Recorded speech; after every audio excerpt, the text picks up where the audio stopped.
keberadaan surat Ar-Rum yang menerangkan tentang kisah kekalahan pasukan Roma melawan pasukan Persia di masa itu, yang nanti pasukan Roma itu akan menang lagi. Nah, Roma itu kan waktu itu kan rajanya itu Raja Heraklius kalau di Muslim, padahal Herakles sebetulnya. Itu kan Raja Herakles itu kan pengikut agama Paulus. Jadi ajaran agama yang Paulus kembangkan itu di Al-Quran itu disebut agama Roma sebetulnya. Jadi sebetulnya di Al-Quran itu nama agama itu sesuai dengan sasaran jemaat Bani umatnya. Pengikutnya Nabi Musa itu orang Israel, maka namanya agamanya agama Israel. Selanjutnya berdirilah kerajaan Israel, ya, lalu kerajaan Israel itu terpecah menjadi dua, yaitu kerajaan Samaria dan kerajaan Yudea. Maka ajaran Israel itu juga terpecah menjadi dua, yaitu agama Yahudi atau Yudea dan agama Samaria, atau kalau di ini yang di Al-Quran diterangkan menyembah kepada sapi. Jadi tempat pemujaannya, pusat pemujaannya juga berbeda. Jadi yang orang Yahudi itu di Kuil Salomo, sedangkan yang orang Samaria itu di Bukit apa gitu, pusat peribadatannya. Jadi agama itu menurut sasaran umatnya itu. Terus Yesus itu mengejarkan agamanya di Nazaret, maka pengikutnya dinamakan Nasoro atau Nazaret. Jadi sukunya itu. Nah, begitu juga dengan Nabi Muhammad itu dinamakan agama apa? Ya karena Nabi Muhammad mengembangkan agama di Arab, ya disebut agama Arab. Karena kenapa? Karena pada waktu itu Arab itu belum mendapatkan tokoh agama lah. Maka ya itu keluarlah tokoh agama dari Arab khusus untuk bangsa Arab kan begitu. Jadi Roma itu kerajaannya Roma itu nabinya Paulus. Nah terus posisi Yesus sebagai apa? Ya posisi Yesus ya melanjutkan ajaran Taurat juga, membina ajaran agama baru juga. Jadi ya makanya Nasoro itu akhirnya menjadi sebuah sisi yang imbang, karena satu pihak melanjutkan ajaran Taurat, satu pihak itu membina ajaran agama baru. Jadi sebetulnya nama agama itu sesuai dengan sasaran jemaatnya. Sasaran jemaatnya dinamakan nama agama itu. Ya, sasarannya Israel ya agama Israel. Sasarannya orang Yahudi agama Yahudi. Sasarannya orang Nazaret ya agama Nasoro. Sasarannya orang Arab ya agama Arab. Sasarannya orang Jawa ya namanya agama Kejawen. Sasarannya orang Sunda ya namanya agama Pasundan Mimika. Sasarannya orang Hindi ya agama Hindi. Sasarannya agama Irak waktu itu agama Persia. Waktu itu ya namanya agama Persia. Sebetulnya begitu. Ada di ayat mana bahwa Paulus ataupun Heraklius itu agamanya agama Roma? Coba Pak tunjukkan ayatnya.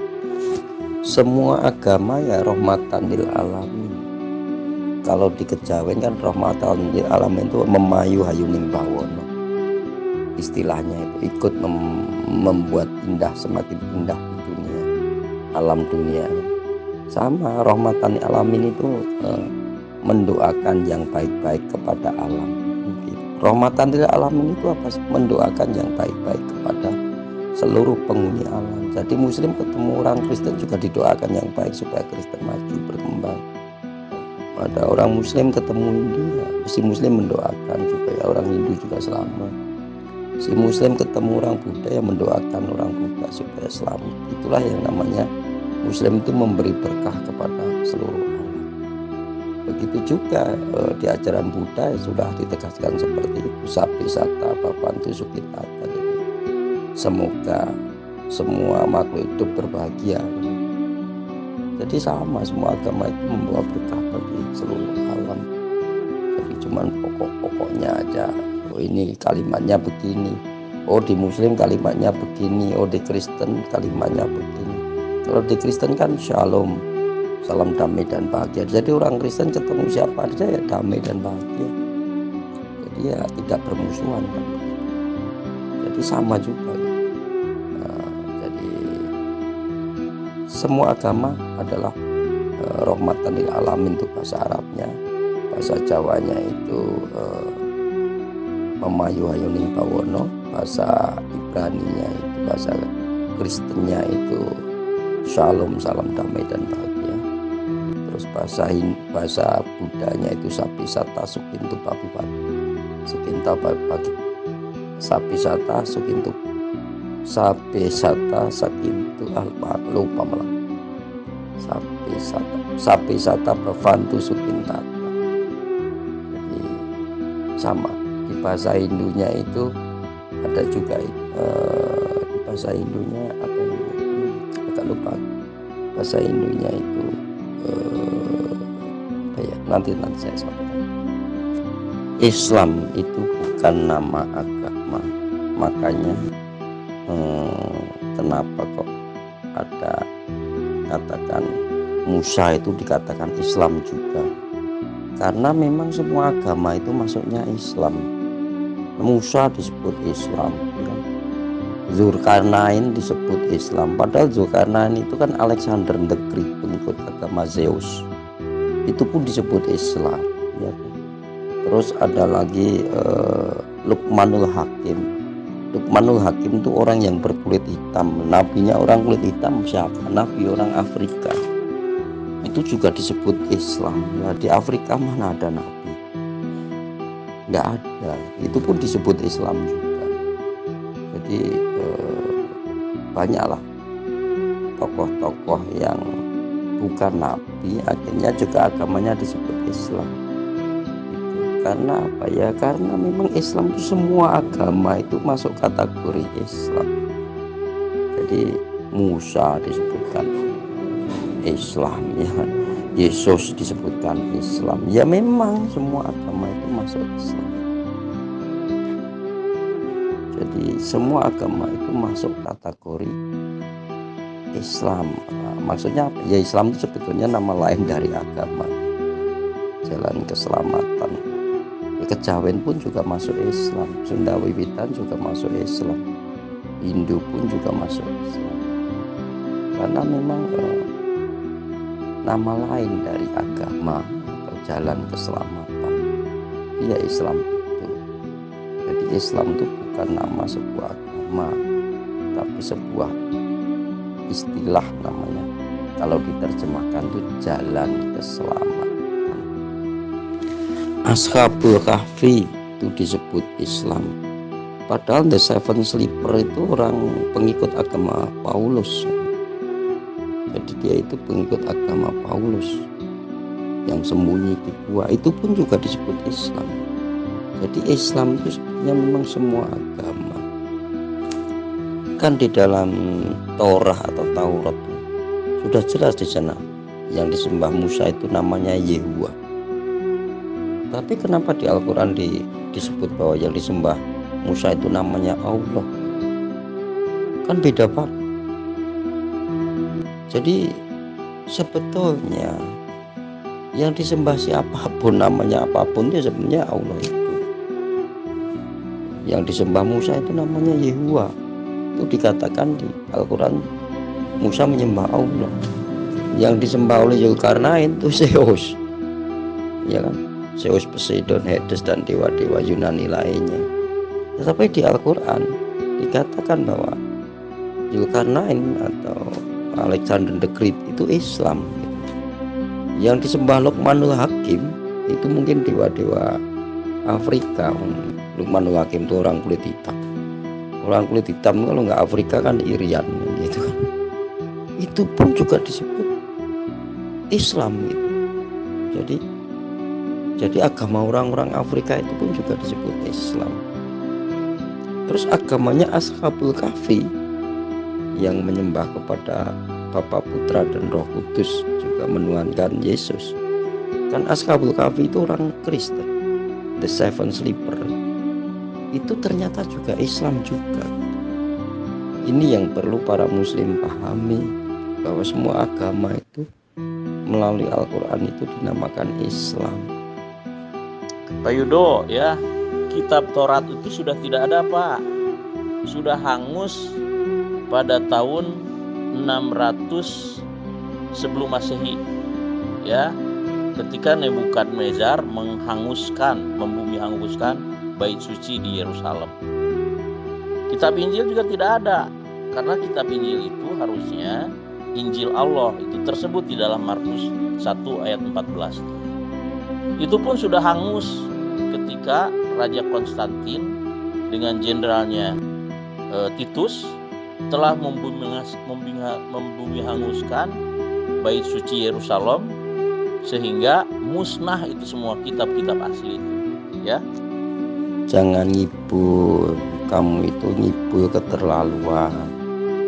Jadi Nabi Muhammad itu pernah kedatangan tamu seorang Yahudi yang beberapa orang Yahudi yang menangkap orang Yahudi yang berzina atau pengen minta pengadilan tentang berzina. Terus Nabi Muhammad itu meminta ditunjukkan Taurat. Dengan akhirnya orang Yahudi itu membawa Taurat, terus ditunjukkan kepada Nabi Muhammad, bukalah ayat tentang zina, gitu. Terus dibukalah ayat itu, terus dibaca, terus ditutupi sama 3 buah jari atau 2 buah jari oleh orang Yahudi itu tentang hukum rajam lah. Terus akhirnya dibuka, nah itu ada hukum rajam. Jadi di zaman Nabi Muhammad itu kitab Taurat itu masih ada. Jadi di zaman Nabi Muhammad sendiri, Nabi Muhammad pernah meminta orang Yahudi untuk menunjukkan kitab Taurat, dan itu ada. Yang ada hukum rajam itu kan kalau nggak di Ulangan itu di Imamat. Jadi kalau nggak di Imamat ya di Ulangan, itu yang ada di hukum rajam. Saya membaca semua kok kitab Taurat, kitab 5 kitab Taurat isinya 5, kitab Kejadian, kitab Imamat, kitab Bilangan, kitab Ulangan, sama kitab Keluaran. Kitab Kejadian, Keluaran, Imamat, Bilangan, Ulangan, itu kitab Taurat itu masih ada semua. Sampai sekarang kamu beli di toko buku itu banyak. Nggak ada kamu itu ikut pendapatnya orang-orang Arab, kitabnya orang Yahudi sudah musnah. Nggak ada seperti itu. Saya tidak ngibul, Pak. Itu ada di dalam kitab-kitab Bani Israel itu, ya. Mereka mengakui kok, ya, bahwa bait suci pada zaman Nebukadnezar dibakar, berikut perpustakaan bukunya hilang semuanya. Buktinya kan sekarang ada nggak kitab yang judulnya Torah atau Taurat? Nggak ada kan? Begitu pula Injil Allah juga tidak ada tuh, ya. Jadi oleh karena itu yang ada sekarang hanya Alkitab yang di dalamnya pertama Perjanjian Lama. Nah, itu kitab Kejadian, Ulangan, dan macam-macam, ya. Kitab para nabi dan lain. Kemudian ada Injil mulai Matius, Markus, Lukas, Yohanes. Nah, Injilnya bukan Injil Allah, tapi Injil yang dibuat atau ditulis oleh Matius, Markus, Lukas, Yohanes. Yang namanya bait suci memang dimusnahkan oleh Nebukadnezar. Tetapi waktu itu tuh sudah ada banyak sinagog di Yahudi, sinagog kecil lah. Bahkan di Nazaret itu kan Yesus ada sinagog di sana kan, gitu. Jadi di Nazaret pun juga ada sinagog. Nah, di masing-masing waktu itu ada penulis-penulis kitab. Jadi yang menyalin kitab Taurat itu sudah ada, terus dikirimkan ke sinagog yang ada di daerah-daerah gitu. Jadi semua sinagog di daerah itu sudah ada kitab sucinya Taurat itu. Kamu harus paham seperti itu. Jadi nggak ada kitab Taurat, sudah nggak ada. Ibul kamu itu. Jadi kitab Taurat ya masih ada. Karena sudah ada penulis-penulis kitab Taurat yang menyalin kitab Taurat yang asli itu dikirimkan ke sinagog-sinagog yang ada di wilayah-wilayah Israel pada waktu itu. Terus berdirilah jadi dua kan, Samaria sama Yudea. Ya sudah, Samaria juga punya Taurat, Yudea juga punya Taurat, plus tempat-tempat ibadah mereka juga ada sinagog, ada Tauratnya masing-masing. Seperti kita, masjid-masjid itu kan juga ada Al-Qurannya kan begitu. Jadi kalau katakan di Arab sana itu, Ka'bah sana itu Ka'bahnya dibakar orang, Al-Quran di Arab sana dibakar, di Jawa masih ada Al-Quran yang asli. Sama juga seperti itu gitu. Meskipun di kuil utamanya itu sudah dibakar oleh Nebukadnezar, tetapi kopian apa, tulisan-tulisan salinannya itu sudah ada di banyak sinagog-sinagog yang berada di wilayah Yudea dan Samaria. Nah, terus itu kan selanjutnya ada seorang penulis Ezra. Ezra itu dia menulis Taurat Musa. Kan Ezra itu nabi. Di situ dia akhirnya menulis lagi Taurat. Terus jadi sebetulnya ada terus. Nah, disitulah para Arab ini menyebarkan fitnah, menyebarkan hoak. Taurat itu sudah nggak ada yang asli, dipalsukan. Kalau ngibulnya orang-orang Bani Arab aja pada diikuti. Jangan gampang percaya sama perantau-perantau Arab. Bukan iklan aja, cara apa ya, iklan yang bersifat negatif, jadi memfitnah ajaran agama lain supaya agama dari Arab itu lebih berkembang secara pesat, memfitnah ajaran agama lain dengan tujuan supaya agama yang dikembangkan oleh orang-orang Arab tadi lebih cepat berkembang dan lebih cepat untuk mendapat jemaah. Nah, ini sebuah iklan yang negatif. Ya, itulah misinya orang-orang Arab. Namanya juga orang-orang jahiliyah, orang-orang jahat, orang-orang jahil. Orang jahil tahu nggak? Orang jahil sewot dengan keberadaan kelompok lain yang juga sukses. Ezra itu kan yang di Al-Quran ditulis dan kamu sudah dimatikan selama 100 tahun atau 300 tahun, terus kamu dihidupkan lagi ya, terus bangunan-bangunan yang dulu sudah dirobohkan dibangun lagi. Ya maksudnya kan bait Salomo yang dulu sudah dihancurkan oleh Nebukadnezar itu dibangun lagi menjadi sebuah kuil yang lebih mewah, lebih gede, ya kan. Jadi akhirnya dibangun lagi lah kuil itu. Nah, Ezra menulis kitab itu lagi. Makanya jadi orang itu kalau belajar yang luas. Kitab yang ditulis Ezra itu Taurat. Coba mana ada nggak? Kan nggak ada. Ya, Injil apalagi? Injil Allah tuh di dalam Markus 1:14, 1 ayat 14. Itu Yesus mengabarkan Injil Allah. Nah, sekarang bagaimana tuh?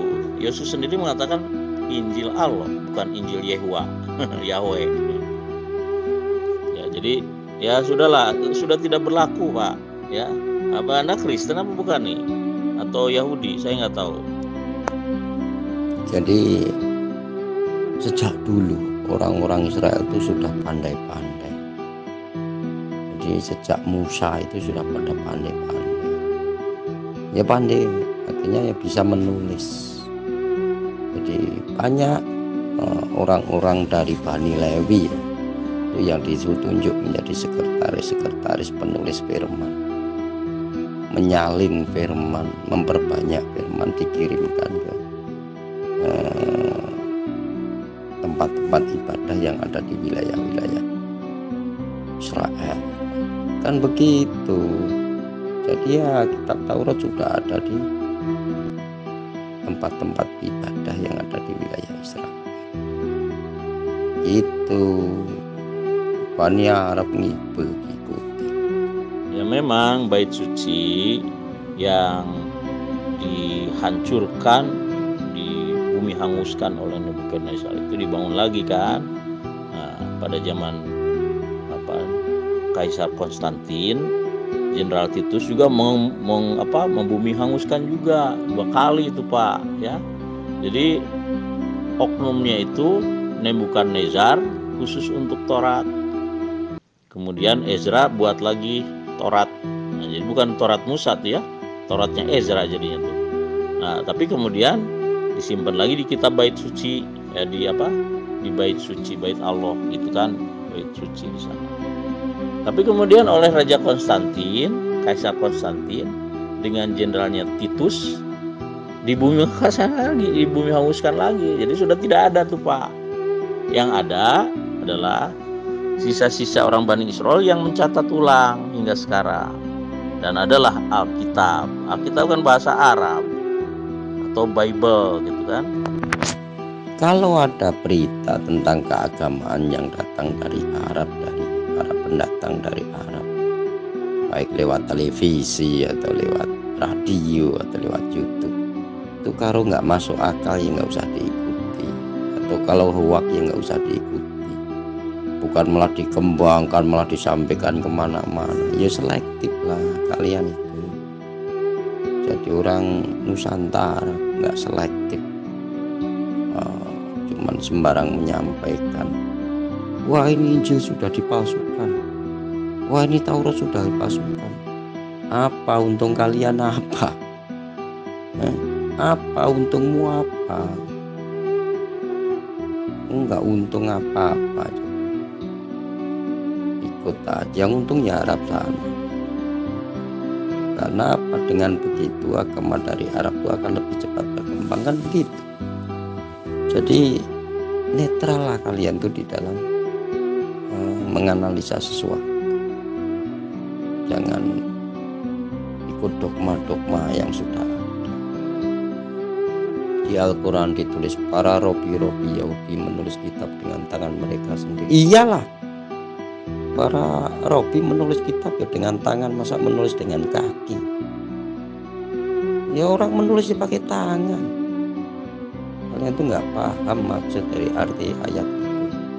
Ya orang nulis ya pakai tangan lah, karena waktu itu belum ada komputer. Jadi rabi-rabi Yahudi nulis ya dengan tangan, ya benar. Memang nulis firman dengan tangan. Zaid bin Sabit nulis juga dengan tangan. Masa nggak paham kalian itu? Ya memang yang dari Arab itu Islam dibawa oleh Nabi Muhammad. Kemudian dilanjutkan oleh Abu Bakar, Umar, Utsman, dan Ali. Nah setelah Ali wafat, dibunuh oleh umat Islam sendiri. Nah disitulah mulai pecah belah, berebut politik. Terus berapa lama? 13 abad. Ya. Nah sehingga sesuai nubuatan agama Kristen maju tuh. Tapi bukan agamanya yang benar, ya. Agamanya yang sudah terinterpolasi itu oleh Paus ya. Nah, Islam pecah belah, Kristen juga sama pecah belah Pak. Kan Kristen juga kan ada Katolik, ada Protestan pecah belah lagi. Katolik juga sama tuh, ada Koptik, ada segala macam. Ya, jadi memang dalam keadaan seperti ini Allah mengutus Imam Mahdi wal Masih Maud Hazrat Mirza Ghulam Ahmad untuk menyatukan orang-orang yang beriman dan beramal soleh dalam satu jamaah muslimin internasional. Karena kitab suci yang masih berlaku sampai hari ini atau mulai hingga hari kiamat ya, itu hanya Al-Quran. Dan agama yang berlaku juga Islam yang telah disempurnakan, diridhoi dan diberi nama Islam sebagai agama bagi semua manusia di seluruh penjuru dunia termasuk Anda. Ya. Jadi sebetulnya ayat di Al-Quran yang menerangkan bahwa Robi Yahudi menulis kitab dengan tangan itu menyalin kitab Taurat dengan tangan mereka. Jadi kitab Taurat yang sudah ditulis oleh Musa itu, para Robi Yahudi menyalin kitab itu dengan tangan mereka untuk dikirimkan ke sinagog-sinagog yang ada di wilayah-wilayah Yudea. Itu seperti itu gitu. Jadi kalian tuh punya kitab Al-Quran tapi cara memahaminya nggak ngerti. Nah, karena sudah dicuci otaknya oleh orang-orang Arab, salah semua. Emang Anda lebih paham Al-Quran? Ya, Robi Yahudi nyalin dari mana? Dari pikirannya sendiri, ya kan? Kenapa? Kan kitabnya udah hangus, ya 100 tahun kemudian katakanlah disalin lagi. Dari mana disalinnya? Sama saja itu. Dan lupakanlah Yahudi Nasrani itu agama yang sudah tidak berlaku lagi, Pak. Kenapa? Al-Quran sebagai musaddiqul lima baina yadaya minal kitab. Paham nggak tuh artinya tuh, Pak? Makanya ketika Yesus itu datang, atau Nabi Isa itu datang di sebuah sinagog yang ada di wilayah Nazaret, itu di sana ada kitab Taurat yang diberikan oleh imam di sinagog itu kepada Yesus. Sudah dibuka itu, terbuka di kitabnya Nabi Yesaya. Ayat berapalah saya nggak begitu ingat. Terus Yesus membacakan itu. Jadi masing-masing sinagog sudah ada kitabnya Taurat, itu sudah ada. Jadi tidak ada kitab Taurat, sudah hilang, nggak ada. Buang itu paham-paham yang dikembangkan dari Arab. Taurat sudah dipalsukan, Injil sudah dipalsukan, nggak ada. Semua masih orisinil, masih asli.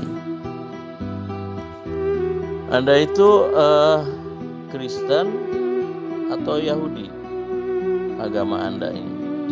Saya tanya dulu ya, biar kita fokus komunikasi. Contohnya itu Nabi di masa hidupnya Nabi Yeremia itu ada seorang penulis kitab namanya Baruk. Jadi biasa ada penulis firman. Jadi nanti penulis firman itu akan disampaikan ke dewan, diperbanyak supaya firman itu nggak hilang. Itu sudah ada. Jadi yang menulis firman itu bukan cuma era di Nabi Muhammad. Itu jadi Anda harus paham. Jangan mudah ikut-ikutan fitnah dari Arab yang menuduh Taurat sudah dipalsukan, Injil sudah dipalsukan. Nggak ada seperti itu. Buang seperti itu. Supaya Anda itu ngerti bahwa Tuhan menjaga semua. Pak Yudo, Bapak itu seorang penganut agama Kristen, Protestan atau Katolik, atau penganut Yahudi? Saya tanya, jawab dulu Pak. Nabi Yeremia itu kan nabi yang tidak dituliskan di Al-Quran, tetapi riwayatnya ada di hadis, di mana di hadis itu diceritakan bahwa ada nabi Bani Israel yang dipukul oleh umatnya. Ya, Yeremia itu dipukul oleh pengawal raja, terus dipenjara di bawah tanah di sebuah sumur, mati di bawah tanah. Jadi hadis yang menceritakan kisah Nabi Yeremia dipukul oleh umatnya itu ada. Nabi Yeremia itu dikisahkan yang saya ceritakan, dia punya penulis firman namanya Baruk. Hadis saja menerangkan kepada Nabi Yeremia itu yang dipukul oleh umatnya. Ngeblank gara-gara Erik bin ngeblank. Ya ini kerasulan Nabi Isa Ghulam Ahmad jelas tidak ada, karena ayat As-Saff ayat 6 itu tentang Nabi Isa dan Nabi Muhammad. Wa idh qala Isa bin Maryam ya Bani Israil inni Rasulullah ilaikum musaddiqan lima baina yadayhi minat Taurat mubasyshiran bi rasulin ya'ti min ba'di ismu Ahmad falamma ja'ahum bil bayyinati qalu hadza sihrun mubin. Ini jelas tentang kerasulannya Nabi Isa berkata, ketika Nabi Isa Ibnu Maryam berkata, hai Bani Israel, sesungguhnya aku ini adalah utusan Allah kepada kalian semua, membenarkan kitab sebelumku, yaitu Taurat yang dibawa Musa. Jadi memberikan kabar ini sebenarnya datangnya seorang Rasul. Dan akan datang lagi seorang Rasul sesudahku yang bernama Muhammad yang sebelumnya itu nama sudah ada, yang berdampingan dengan Allah, Muhammadur Rasulullah, la ilaha illallah Muhammadur Rasulullah. Yang para Rasul sebelumnya itu sudah bersyahadat kepada Allah, bukan Mirza Ghulam Ahmad. Maka tak kala Rasul itu datang kepada mereka dan membawa bukti-bukti yang nyata, mereka itu berkata ini adalah sihir yang nyata bagi orang-orang Bani Israel yang tidak mempercayai kedatangannya Muhammad, bukan Mirza Ghulam Ahmad. Ya, Abu Bakar, Umar, Utsman, Ali itu berkuasa. Saya tidak membantah, Pak. Tapi mereka itu khulafa ur-rasyidin al-mahdiin. Artinya apa? Mereka mendapat petunjuk dari Allah. Sedang kekuasaan politiknya itu warisan dari orang-orang Madinah yang telah menunjuk Nabi Muhammad sebagai khalifah, sebagai pimpinan pemerintahan Madinah, Pak. Ya, jadi keempat-empatnya mewarisi itu. Tetapi dari Rasulullah SAW keempat-empatnya mewarisi Al-Quran dan Sunnah. Nah, jadi dengan demikian maka ya Allah tidak memerintahkan Nabi Muhammad untuk mendirikan negara, tidak. Karena beliau diutus kepada semua manusia di seluruh penjuru dunia.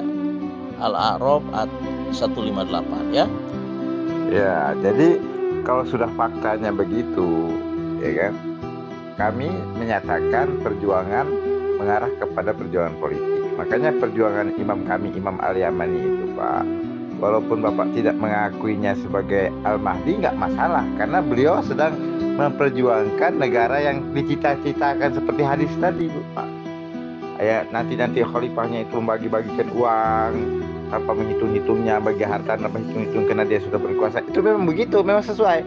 Makanya perjuangan kami ya, karena perjuangan Imam Al-Yamani ini sebagai perjuangan untuk menegakkan daulatul adli ilahi, kami menyebutnya sebagai negara keadilan ilahi, itu nanti akan tegak di Irak sesuai perjuangan politik. Jadi karena itu sebuah negara, tentu ada perjuangan politik sebelumnya untuk supaya Imam Mahdi itu berkuasa nanti dalam negara tersebut, kan ada perjuangan politik. Contohnya kita NKRI lah, nggak mungkin ujuk-ujuk ada negara kan, tapi ada perjuangan para pahlawan dulu untuk menegakkan negara Indonesia ini. Nah, negaranya Imam Mahdi itu juga perlu perjuangan. Nah, kami dari Gerakan Al-Yamani sedang memperjuangkan negaranya Imam Mahdi tersebut. Jadi bukan berarti harus mengakui Syed Ahmad Hasan sebagai Imam Mahdi, tidak, tapi mengakui beliau ini ya sebagai seorang pejuang kayak Jenderal Sudirman gitu kan, untuk NKRI. Nah, Al-Yamani itu untuk perjuangan negaranya Imam Mahdi akan kami berharap tegaknya di Irak gitu loh. Negara pusat negaranya di Irak. Jadi artinya karena tadi Imam Mahdi itu berkuasa, maka secara sunatullahnya sebelumnya berarti ada perjuangan politik untuk membentuk sebuah negara yang diduduki oleh Imam Mahdi tersebut. Itu logikanya secara politik, Pak. Demikian kira-kira gambarannya. Wassallallahu ala Muhammadin wa ali Muhammad alaimah wal mahdin wa salim tasliman katsira walhamdulillahirabbil alamin. Nah, kan artinya secara sadar atau tidak sadar, Pak Erik jelas sekali perbedaannya dengan khilafahnya atau khalifahnya Ahmadiyah. Kan jelas perbedaannya. Khilafahnya Ahmadiyah tidak berkuasa, tetapi dikuasai oleh negara kafir, kan jelas.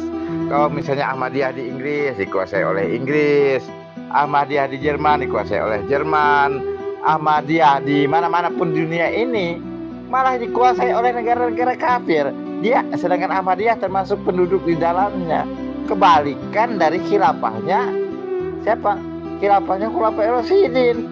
Mereka membawahi orang-orang kafir berada dalam kekuasaannya, tapi khilafahnya Ahmadiyah di bawah kekuasaan orang-orang kafir. Apa nggak lucu, Pak? Coba renungin itu. Nah, ini Imam Mahdi yang berkuasa itu akibat misunderstanding, Pak. Ya, akibat misunderstanding sehingga memahaminya harus berkuasa. Di Irak lagi, hanya Irak doang. Padahal Imam Mahdi itu seorang rasul umatnya Nabi Muhammad yang diutus Allah kepada semua manusia di seluruh penjuru dunia, sehingga tidak harus berkuasa, tapi harus menjadi Khalifatullah yang rahmatan lil alamin. Ya Pak ya? Loh, kalau kamu mau ngajak tartil sama aku di panggung, berani nggak taruhan 25 juta? Ayo, tak tantang kamu. Kalau kemarin aku mau debat anak Ahmadiyah ke Bogor, ditutup pintunya. Sekarang kamu udah tak ajak debat, tapi tak ajak adu baca Al-Quran dengan tartil. Yang benar ya? Kalau hanya bersatu dalam jemaah itu, semua orang bersatu, Pak. Masing-masing kelompok itu bersatu. Ya, Jamaatul Tabligh bersatu sesama Jamaatul Tabligh, gitu. Hizbut Tahrir bersatu sesama Hizbut Tahrir. NU bersatu sesama NU. Muhammadiyah bersatu sama Muhammadiyah. Sama Ahmadiyah yang Qadiani bersatu sama Ahmadiyah Qadiani. Ahmadiyah yang Lahore bersatu sama. Itu persatuan abal-abal, Pak, namanya. Yang ini persatuan yang sejati itu bersatu dalam sebuah negara daulah khilafah itu atau daulah Al-Mahdawiyah itu. Tanpa sebuah negara yang berkuasa, persatuan abal-abal, persatuan Indonesia. Kenapa? Karena apa? Karena satu negara. Negara satu, negara Indonesia. NKRI, harga mati. Gitu. Jadi artinya kalau bersatunya bukan negara, nggak ada itu namanya persatuan abal-abal. Ya. Jadi Ahmadiyah itu persatuan abal-abal. Cari duit masing-masing. Aduh, jangan nipu umat, Pak. Atau karena orang tertipu merasa nggak nipu umat. Ahmadiyah ini kelompok penipuan besar-besaran, kelompok garong besar-besaran, merusak agama Islam. Kadang masih mengatasnamakan agama Islam. Coba buat aja lah agama Ahmadiyah, itu selesai udah. Kan gitu. Jangan ngasih ngaku-ngaku Islam lah kalau kafir. Pak Erik itu kafir, ya, punya nabi sendiri, nabi palsu, Mahdi sendiri, Mahdi palsu, ya. Itu apa? Ya. Terima kasih. Jangan begitu Gusti Jagat Cakra. Beliau itu dan khalifahnya itu miskin-miskin itu. Uang mencekik anggotanya itu. Canda itu banyak macamnya. Ada canda jalsah, ada canda ini dicekik itu. Kalau mengikuti kehaluan Mahdi palsu, wah dicekik hidupnya. Canda ini super 16, canda ini. Gak bisa bekerja itu. Makanya Abang Eri ini kayaknya belum berhasil menarik orang-orang untuk membayar canda. Makanya mokong dengan tanpa ilmu, mokong terus saja. Kebagusannya Abang Eri cuma satu, mokong. Walaupun tanpa didukung oleh dalil. Kata Abah Gusti Jaga Sukma, nyerocos, nyelono. Begitu. Bukan umat Islamnya yang bercerai-berai, itu pengetahuan manusianya yang tidak sepaham. Kalau umat pecah, tidak ada umat pecah. Bersatu dalam jamaah muslimin internasional yang imamahnya mengikuti sunnah Nabi Muhammad, yaitu utusan Allah. Nah, kalian kan sudah tidak akan ada lagi utusan Allah, ya kan? Dan khulafaur rasyidin, khilafah alamin sunnah khulafaur rasyidin, yaitu khilafah alamin haji nubuwah, yaitu khalifahnya Rasulullah. Nah, sunnahnya itu yang diikuti. Sunnah berikutnya adalah ketika orang-orang masuk Islam, baiat, bukan syahadat tapi baiat karena berjamaah. Ya, itu sunnah juga. kalau Imam Mahdi tidak berkuasa, otomatis Imam Mahdi dikuasai oleh yang lain. Bukan misunderstanding. Makanya Mirza Ghulam Ahmad itu dikuasai oleh Inggris. Akhirnya jadi antek Inggris, merusak agama Islam. Gitu loh. Kenapa? Karena dia tidak berkuasa. Akhirnya jadi antek Inggris yang berkuasa. Gitu loh. Fakta itu semua orang tahu. Gitu loh. Bukan misunderstanding, tapi nyata-nyata Mirza Ghulam Ahmad karena tidak berkuasa, akhirnya dimanapun Mirza Ghulam Ahmad berkuasa, dimanapun adanya ormasnya atau jamaahnya Mirza Ghulam Ahmad pasti di bawah kekuasaan negara kafir. Di Inggris dikuasai Inggris, di Jerman dikuasai Jerman, di Amerika dikuasai. Bukan mereka yang berkuasa. Kenapa boleh hidup di semua negara itu Ahmadiyah? Ya karena dia di bawah kekuasaan negara-negara tersebut, tidak menguasai negara-negara tersebut. Ya boleh-bolehlah mau tersebar di seluruh pelosok dunia, namanya di bawah kekuasaan orang lain. Ya boleh-boleh saja mau tersebar banyak di seluruh dunia. Makanya itu loh, ya itu loh. Kristen ada di seluruh dunia, Hindu ada di seluruh dunia, ya kan? Syiah ada di seluruh dunia, Sunni ada di seluruh dunia. Tapi semuanya masih di bawah kekuasaan umat lain. Kenapa? Karena Imam Mahdinya belum muncul.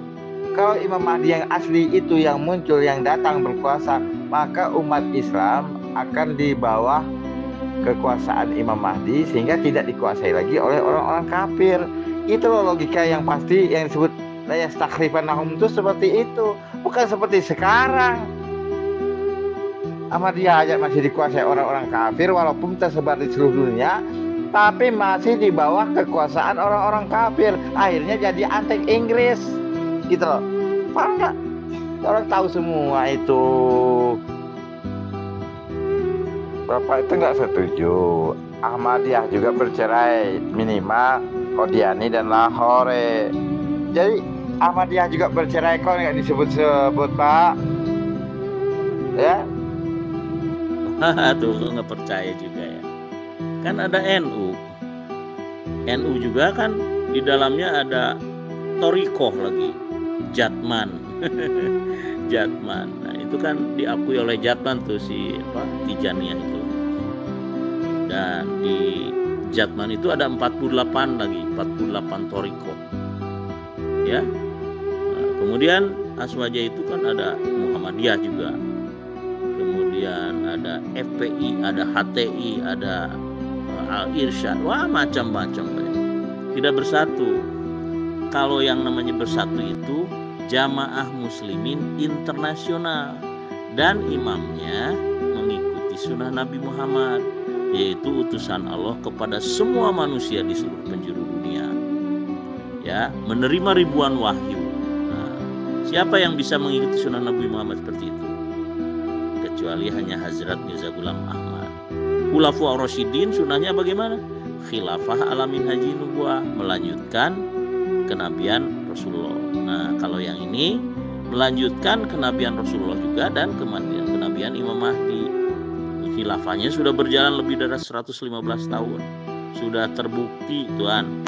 Tidak dikuasai. Justru kita dakwah peacefully kepada para pimpinan negara-negara itu, kita dakwah dalam bentuk seminar internasional, ya, a peace message di parlemen Eropa, di parlemen Inggris, parlemen Australia, Selandia, bahkan di parlemen Amerika Serikat.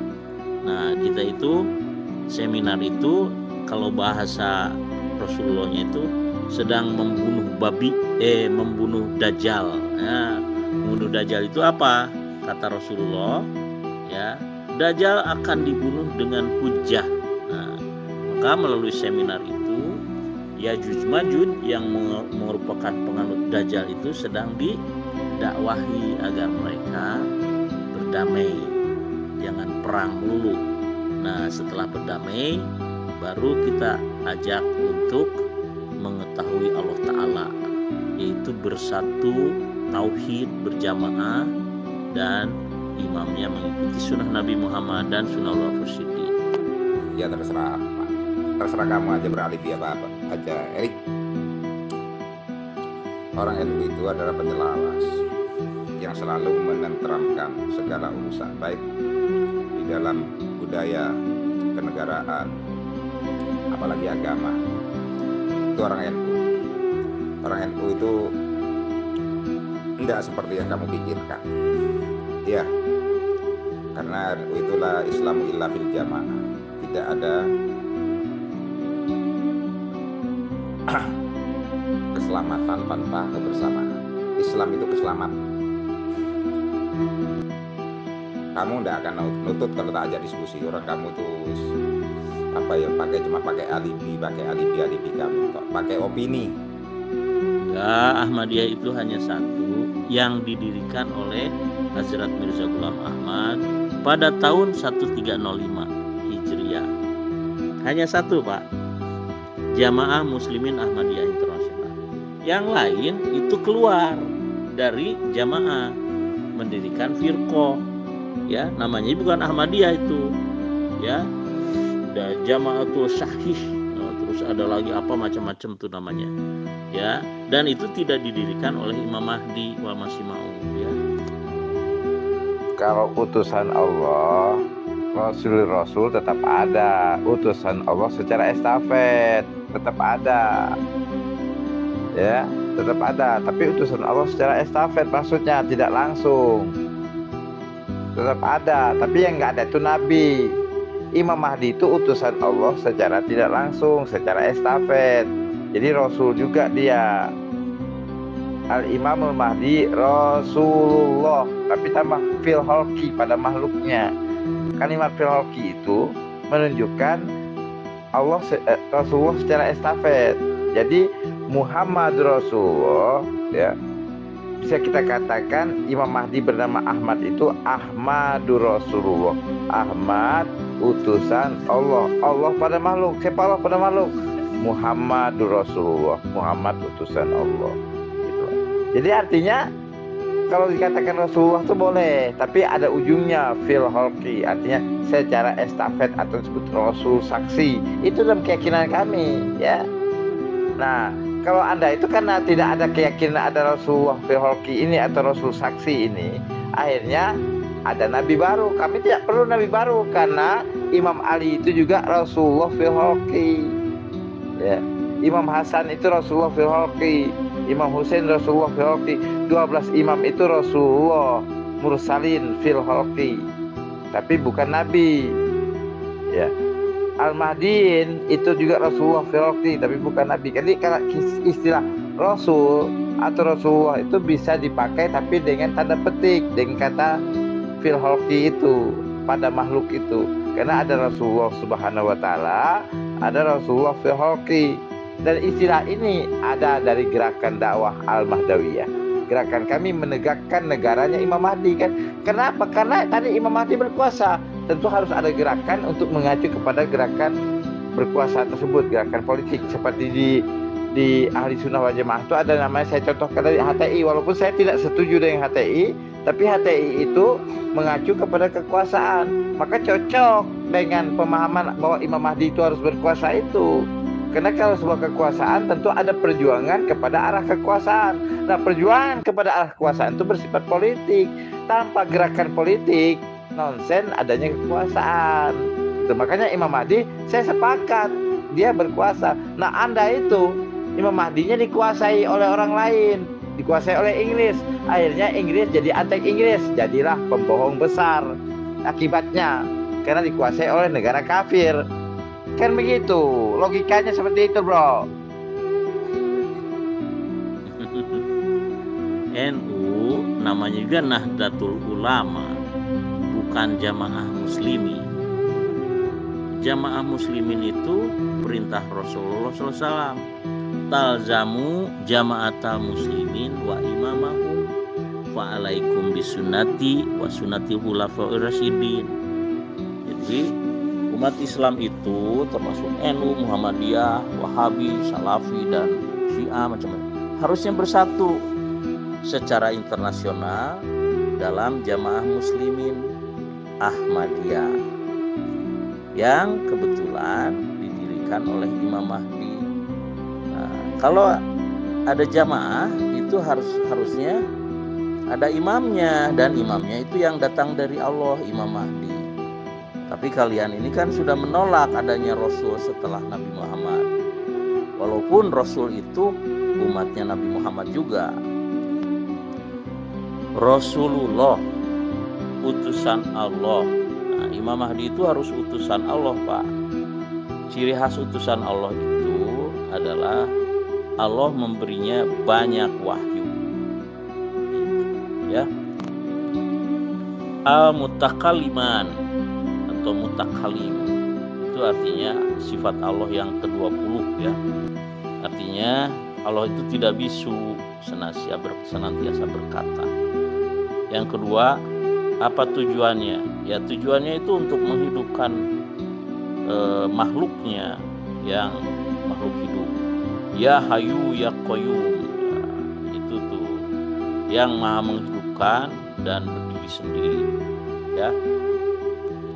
Kalau Nabi Isa sudah wafat, kenapa dikatakan Mirza Ghulam Ahmad juga Nabi Isa? Tapi ditambah pemisalan sekarang, artinya hadis yang berkaitan Nabi Isa itu berarti bukan Mirza Ghulam Ahmad, ya Nabi Isa beneran seharusnya. Atau kalau ditolak ya hadis palsu gitu loh. Kenapa masih menerima hadis tentang kedatangan Imam Mahdi di akhir zaman lalu dikaitkan dengan Mirza Ghulam Ahmad? Seharusnya kalau Anda mengatakan sudah mati, ya artinya kalau dikaitkan hadis yang berkaitan dengan Mirza Ghulam Ahmad itu adalah Isa, itu berarti pemalsuan itu. Ada dua Nabi Isa jadinya, ya kan? Nanti ada dua Ahmad, dua Nabi Isa, dan seterusnya tadi kan. Kenapa? Karena kekacauan berpikirnya, namanya sudah palsu, itu bikin macam-macam pemalsuan. Betul, Pak. Seharusnya diakui dong, At-Tazkirah itu kitab sucinya daripada Ahmadiyah. Kenapa? Katanya kan menerima wahyu yang banyak. Ya kalau menerima wahyu yang banyak, jadi kitab suci dong. Namanya At-Tazkirah. Nabi baru cocok aja, agama baru gitu loh. Kalau menerima wahyu yang banyak, menjadi kitab suci. Namanya At-Tazkirah kan gitu.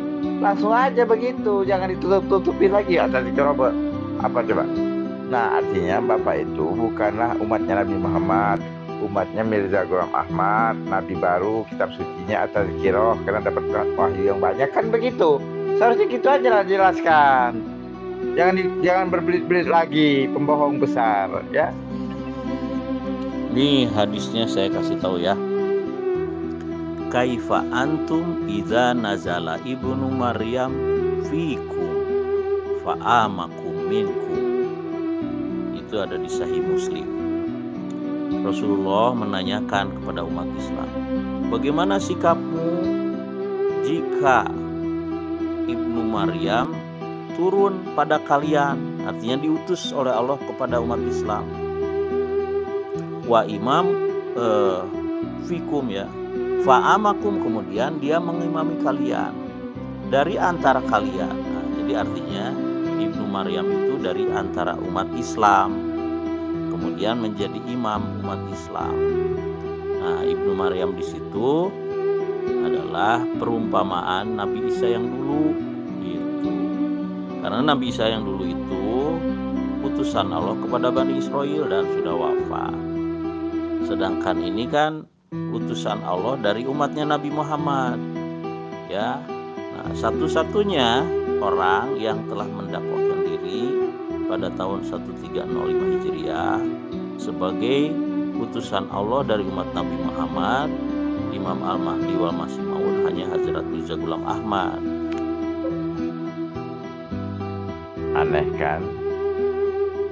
Sifat Allah yang ke-20 katanya. Tahu nggak, sifat 20 itu yang nulis siapa? Bukan Rasulullah. Itu namanya Abul Hasan Asy'ari, imamnya ahli sunnah wal jamaah dalam bidang akidah. Sifat yang ke-20 al-mutakallimun, sifat maknawiyah, itu susunan dari imamnya ahli sunnah wal jamaah. Kalau Anda betul-betul mengikuti Abul Hasan Asy'ari, kenapa kok membuat Ahmadiyah? Jadi NU dong kalau masih memakai sifat 20. Gitu loh. Karena sifat 20 itu bukannya sifat Allah dalam pengertian umat Islam secara umum. Sifat 20 itu ditulis oleh Abul Hasan Asy'ari, timbullah adanya sifat nafsiyah, sifat salbiyah, sifat ma'ani, sifat maknawiyah, gitu loh. Nah, al-mutakalimun itu sifat maknawiyah. Kalau sifat kalam, sifat ma'ani itu kajian di Ahli Sunnah wal Jamaah, nggak ada kajian di Ahmadiyah. Kenapa bilang sifat ke-20? Dari mana? Apakah itu juga ajaran Mirza Ghulam Ahmad? Berarti menjiplak dari ajaran ilmu akidah yang diajarkan oleh Abul Hasan Asy'ari dari mazhab Ahli Sunnah wal Jamaah, gitu loh. Maka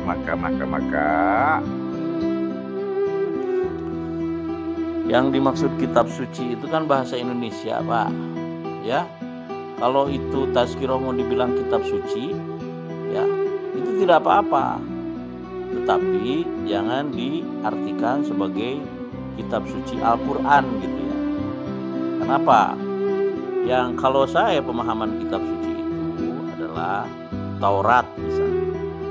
Kemudian Al-Qur'an. Artinya kitab suci di situ syariat, kitab syariat. Yang di dalamnya kumpulan wahyu suci dari Allah Ta'ala. Sehingga disebut kitab suci. Itu mah orang Indonesia menyebut kitab suci itu. Kalau orang Amerika kan the Holy Quran, the Holy Bible kan gitu. Nah, jadi dengan demikian ya nggak usah itulah. Saya hanya bisa membedakan para nabi, para rasul itu sama dengan kitabnya. Ada kitab syariat, Taurat, Al-Quran, dan kitab non syariat yaitu Injil, Zabur gitu Pak. Nah, mengatakan perumpamaan itu kan penafsir Ahmadiyah. Seharusnya Nabi Isa beneran, bukan perumpamaan. Nabi Isa yang itu seharusnya. Kan gitu.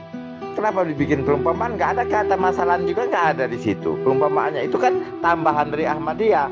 Namanya mengada-ngada tadi. Kalau memang Mirza Ghulam Ahmad memang Imam Isa Ibnu Maryam beneran, kita bukan Mirza Ghulam Ahmad, bukan bisa misalkan. Bagaimana itu? Coba, nggak ada kata misal di situ kok dibuat misal-misal. Kalau kalimat mutakalim ya yukallimallah, nah, itu kan sifat Allah. Yukallimullah, Allah yang senantiasa akan berkata-kata. Itu ada di Al-Quran Pak. Saya menjawab itu tadi hanya mengikuti ini aja pertanyaan di si Pak Ahmad Sunarto. Tapi saya dalam Al-Quran, wa ma kana li basyarin ayyukallimahullahu illa wahyan aw mi wara'i hijabin aw yursila rasulan fayuhya bi idnihi may yasha. Nah, itu kan artinya kurang lebih begini yang pertamanya ya, dengan semuanya. Dan tidaklah mungkin bagi manusia ketika Allah akan berkata-kata kepadanya kecuali melalui wahyu, di belakang tabir atau dengan mengutus rasulnya. Gitu Pak ya. Walamma duriba ibnu Maryam masalan idza qaumuka minhu yasibun. Ya. Masalan lil akhirin. Perumpamaan bagi orang-orang yang akan datang. Ayat sebelumnya tuh. Jadi Ibnu Maryam masalan itu Al-Qur'an yang membuatnya, bukan orang Ahmadiyah. Ya. Maryam salan itu kemudian diuraikan oleh Rasulullah menjadi yanzilu Isa bin Maryam musaddiqan bi Muhammadin ala millatihi imaman mahdiyan. Artinya Allah akan mengutus Isa ibnu Maryam di akhir zaman yang melaksanakan syariat Nabi Muhammad sebagai Imam Mahdi gitu. Makanya harus masalan karena di dalam Al-Qur'annya ada Az-Zukhruf ayat 57 dan 63. Betul, Allah itu tidak bisu, tapi Allah itu tidak bersuara dan tidak berhuruf. Itu sifat yang ke-20 mutakalimah. Itu bagaimana cara komunikasi Allah yang berkata-kata kepada Imam Mahdi ya. Terima kasih. Ya.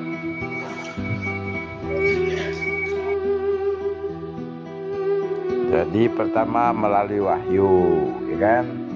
Kemudian di belakang tabir, ya kan? Ya kan? Dan mengutus Rasul, gitu Pak. Nah, begini Pak. Pertama berkata-kata, kemudian di belakang tabir. Sekarang ini Allah nih ngomong. Ya Allah nih bukan Jaga Sukma, di belakang tabirnya Jaga Sukma. Allah berkata, Mirza Ghulam Ahmad. Aku Allah berkata, Mirza Ghulam Ahmad adalah nabi palsu. Terlaknatlah dia. Dan dia adalah merupakan pendusta, pembohong kataku. Aku berfirman, aku adalah Allah berkata demikian itu. Nah, ini kata-kata Allah Pak.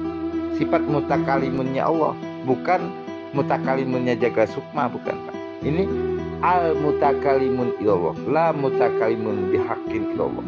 Tiada yang berkata-kata pada hakikatnya hanya Allah di belakang tabir. Ya, di belakang tabir. Tabirnya adalah Jaga Sukma. Maka Allah berkata, saat ini berkata nih Allah kepada Bapak Erik bahwasanya Mirza Ghulam Ahmad itu nabi palsu. Ini kata-kata Allah, bukan kata-katanya Jaga Sukma. Oke? Mirza Ghulam Ahmad itu finar di dalam neraka jahanam. Dia nabi palsu, dia pembohong, pendusta. Dia bukanlah seorang nabi. Apalagi dia juga bukan seorang Imam Mahdi, tapi dia seorang pendusta, pembohong, seorang pendusta, pembohong. Yang mengikutinya kafir. Ini kata-kata Allah di belakang tabirnya Jaga Sukma ini, bukan kata-kata Jaga Sukma. Oke? Terima kasih. Wassalamualaikum warahmatullahi wabarakatuh. Sebenarnya saya tuh gini, Kang Erik, ngeladenin kamu itu sebenarnya saya dari tadi itu tidak ada manfaatnya sebenarnya. Cuma daripada ada hiburannya. Orang berdiskusi itu ketika ditanyakan jawabannya itu terus bernarasi jawaban. Ketika disangkal, oh ini loh pakai nyangkal begitu. Jika disangkal lagi, ini loh pakai nyangkal lagi. Tidak satu itu aja. Terus kalau ngomong kamu itu cuma itu aja, andalan kamu itu aja. Padahal itu gampang mudah dipatahkan sebenarnya. Ya cuma pengetahuan kamu sebatas itu ya wis. Jadi nggak nantang ini apa itu? Kita ngaji tartil di panggung taruhan 25 juta. Aku sudah kalau pengetahuan Ahmadiyah itu anggap kamu itu menabikan atau merosulkan siapa itu Mirza Ghulam Ahmad, terserah kamu itu. Sesat juga sesat kamu. Tapi sebagai manusianya tadi kamu bilang baca Al-Qur'annya segitu. Nah, ini ada tantangan dari aku 25 juta taruhan di atas panggung. Gimana? Baca Al-Qur'an yang bagus dan indah sesuai tartil, sesuai ilmu apa itu namanya tajwidnya. Gimana? Di atas panggung nanti. Di Bogor boleh, di Jakarta boleh. Kamu itu ya masih cetek pemahaman tentang satu, Nabi Isa sudah wafat. Jawab saja. Kedua, kenabian masih terbuka sampai hari kiamat. Tapi kenabiannya sebagai pengikut Nabi Muhammad SAW. Dan yang ketiga adalah salah satu nabi yang akan datang atau yang telah datang setelah Rasulullah itu adalah dari umat Nabi Muhammad sendiri, yaitu Imam Mahdi dan Nabi Isa perumpamaannya ya.